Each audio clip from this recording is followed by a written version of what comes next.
Qu'est-ce qui se passe lorsque l'on frappe deux sphères de métal entre elles avec du papier entre?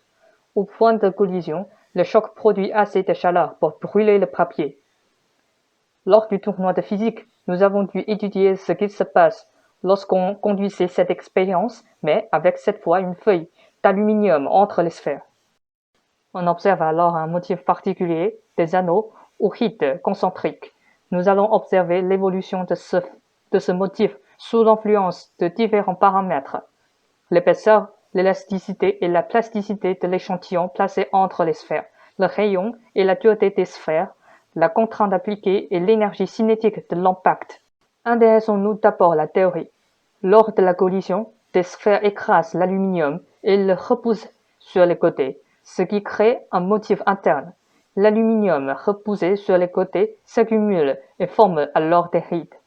On peut assimiler le motif interne à un contact de hertz qui serait symétrique des deux côtés de la feuille. C'est la partie où l'aluminium est écrasé et repoussé sur les côtés.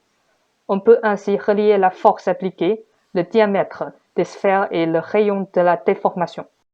Les rides seraient plutôt à relier avec la théorie des plaques et au flambement. Le phénomène est plus complexe que ça, car lors d'un flambement, il n'y a pas de flux de matière, contrairement à ici. On peut cependant trouver une expression générale pour la longueur d'onde des rides prenant en compte l'épaisseur de l'échantillon, la distance au centre et la quantité relative de matière venant du centre.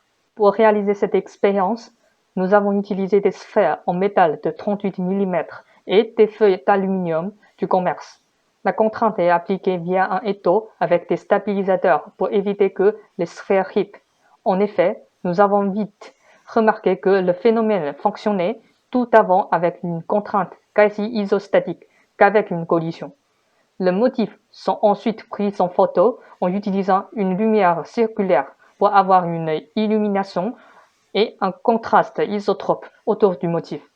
Nous utilisons ensuite imagerie pour mesurer l'intensité en fonction du rayon sur une certaine section du motif, c'est-à-dire le triangle jaune. On obtient ainsi ce type de photo. Nous avons aussi pu analyser la forme de la déformation en utilisant un microscope à force atomique qui permet d'avoir précisément la forme du profil. Nous y avons superposé la forme de la sphère mise à l'échelle, c'est la courbe en orange. On observe alors bien le motif central, l'endroit où les sphères ont repoussé l'aluminium selon le contact de Hertz. Nous avons essayé de mesurer la force appliquée lors des collisions, mais le dispositif disponible n'étant pas adapté à la taille de notre expérience, les résultats n'étaient donc pas exploitables. En mesurant le rayon du motif interne, nous avons pu retrouver la relation du contact de Hertz, reliant ce rayon au rayon de la sphère et à son enfoncement dans l'aluminium. En comparant les différents côtés des échantillons grâce au profil d'intensité mesuré sur imagerie, on observe une corrélation côté à côté. On peut observer soit une symétrie des rides, soit une position en opposition de phase. Il n'y a donc pas systématiquement un plan de symétrie horizontale. Ces rides sont donc une combinaison complexe de plusieurs modes et ne peuvent être décrites de manière simple et univoque. On peut ensuite trouver une relation linéaire entre l'épaisseur de la feuille d'aluminium, la taille du motif et la longueur d'onde des rides. Si on augmente l'épaisseur de la feuille, il y a plus de matière à déplacer, et celle-ci va s'accumuler et pouvoir se déplacer moins loin. La longueur d'onde des rides diminue donc alors pour un même rayon. On observe plus de rides. Nous avons pu observer le même phénomène sur d'autres matériaux, comme le cuivre et le PET, du plastique. Les points les plus intéressants à étudier étaient donc le nombre de rides, leur longueur d'onde et le rayon du motif interne. Tous ces paramètres étant reliés à l'épaisseur de l'échantillon, à son module Young et à la force appliquée lors de la collision ou de l'écrasement quasi statique. En conclusion, il y a deux phénomènes qui entrent en jeu lors de cette expérience, chacun faisant apparaître une partie du motif.